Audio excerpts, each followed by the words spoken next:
بسم اللہ الرحمن الرحیم۔ فیض ان کے عام ہو گئے،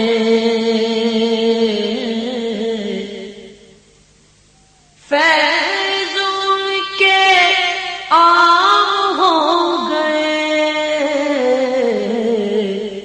دو جہاں غلام ہو گئے، دو جہاں غلام ہو گئے، فیض ان کے عام ہو گئے، فیض ان کے عام ہو گئے۔ واسطہ دیا جو آپ کا، واسطہ دیا جو آپ کا، میرے سارے کام ہو گئے، میرے سارے کام ہو گئے، فیض ان کے عام ہو گئے، فیض ان کے عام ہو گئے۔ نام لیوا ان کے جو ہوئے،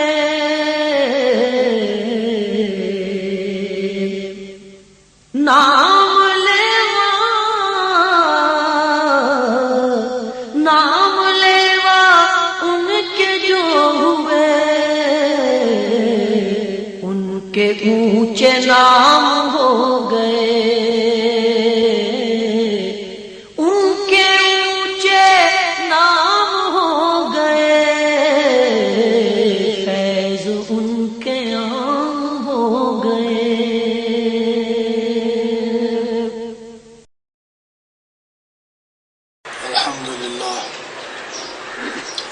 الحمدللہ رب العالمین، الصلاۃ والسلام علی سید الانبیاء والمرسلین، سیدنا و مولانا و حبیبنا و حبیب ربنا محمد المبعوث رحمۃ للعالمین، وعلی آلہ طیبین طاہرین، وعلی ازواج امہات المؤمنین، وعلى سائر صحابة وتابعين أجمعين،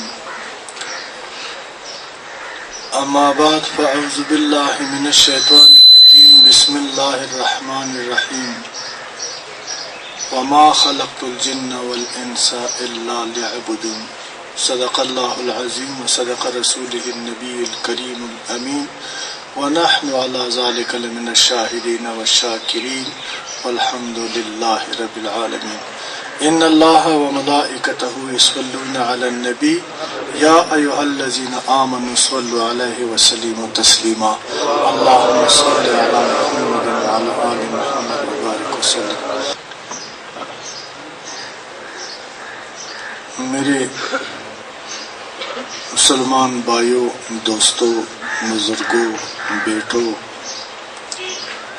اور دور اور نزدیک سے آنے والا لوگوں، میں آپ کی اس تشریف آوری کو دل کی گہرائیوں سے خوش آمدید کہتا ہوں۔ السلام علیکم ورحمۃ اللہ وبرکاتہ۔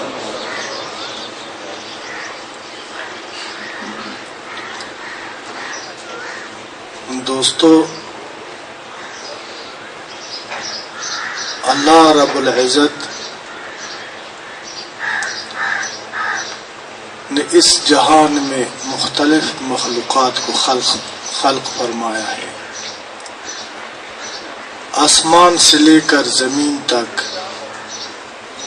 چاند، تارے، سورج، انسان، حیوان، چرند، پرند،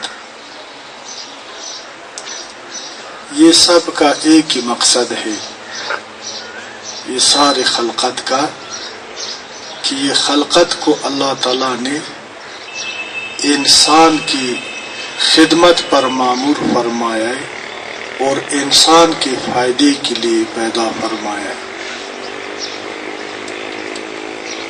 مگر انسان کے بارے میں اللہ رب العزت فرماتا ہے وما خلقت الجن والانس الا لیعبدون، انسان کو میں نے اپنی عبادت کے لیے پیدا فرمایا ہے،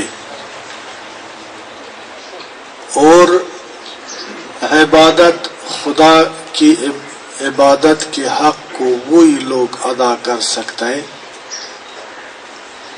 کہ اللہ تعالیٰ کو واحد لا شریک اور ہر شے پر قادر سمجھ کر کے، روز جزا کا مالک سمجھ کر کے، عزت و ذلت کا مالک سمجھ کر کے، اور انسان ان کی اطاعت اور فرمانبرداری کی طرف قدم بڑھائے۔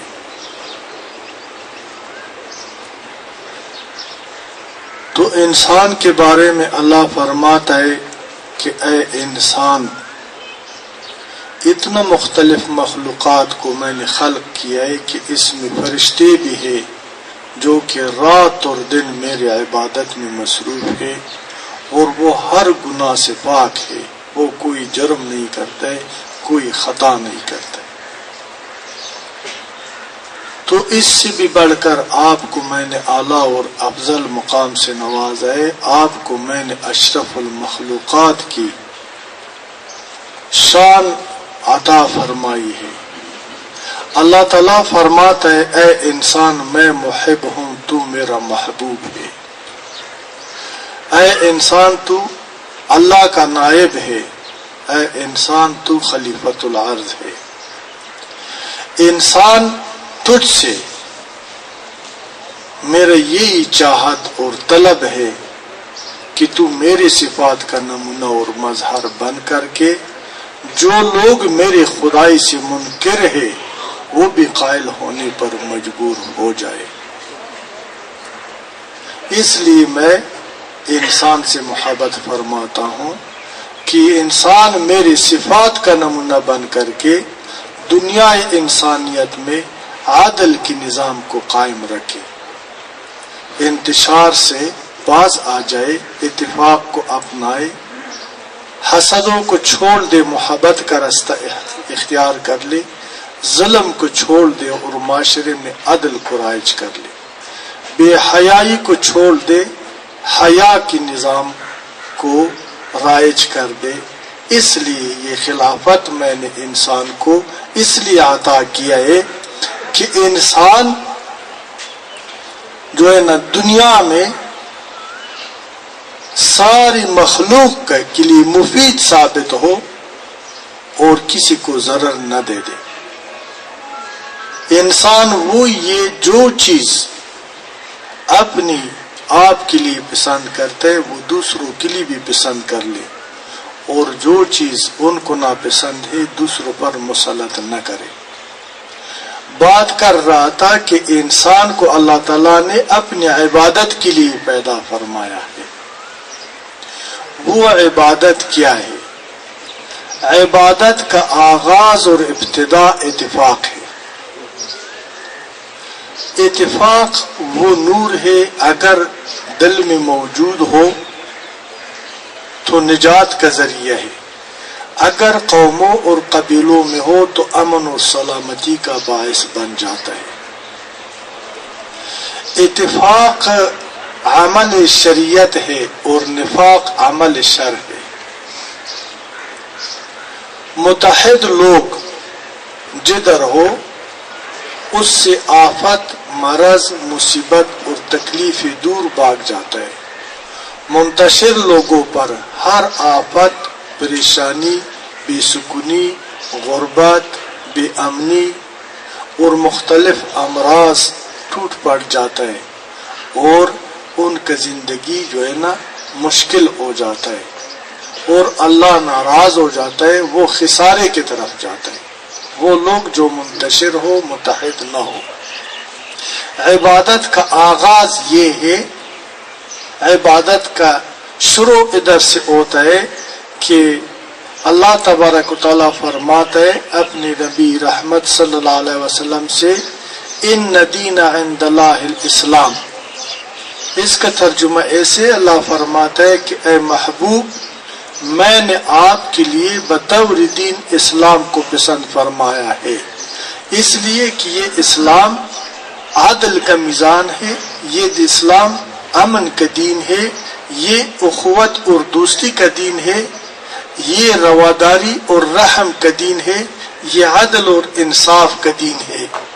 یہ دین میں نے اس لیے آپ کے لیے پسند کیا ہے کہ یہ دین اسلام ہے کہ انسان کو انسانیت کے اعلیٰ مقام پر فائز کر دیتا ہے۔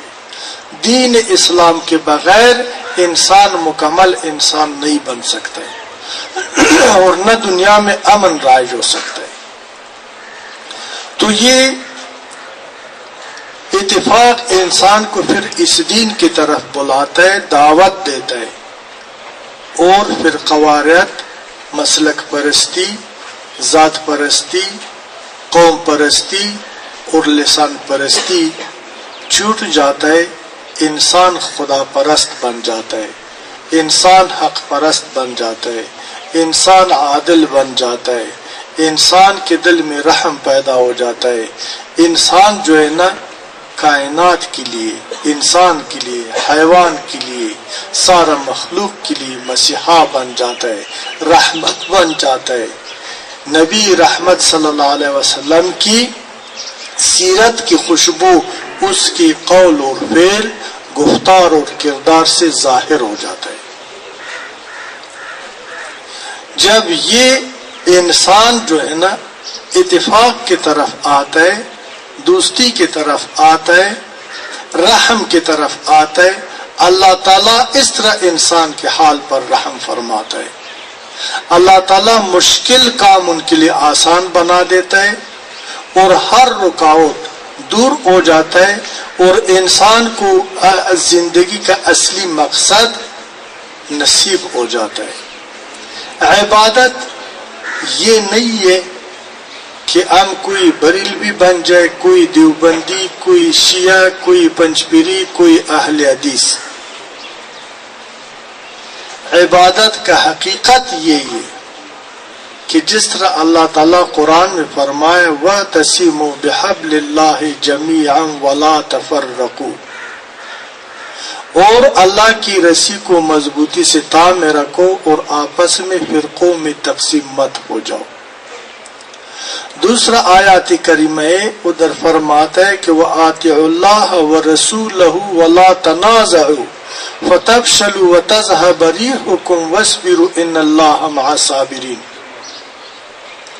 اور اطاعت کر لو اللہ تبارک و تعالیٰ اور اس کے رسول صلی اللہ علیہ وسلم کا، اور آپس میں لڑائی مت کر لو، تنازع پیدا مت کر لو کہ تمہارا وقار ختم ہو جائے گا، تمہارا روب چلا جائے گا، تم بے رسوائے زمانہ بن جائے گا۔ اور صبر کر لو ہر مصیبت میں، ہر مشکل میں، ہر تکلیف میں، اگر دین حق کے راستے میں تم پر آتا ہے، اس لیے کہ اللہ تعالیٰ صبر کرنے والوں کے ساتھ ہے۔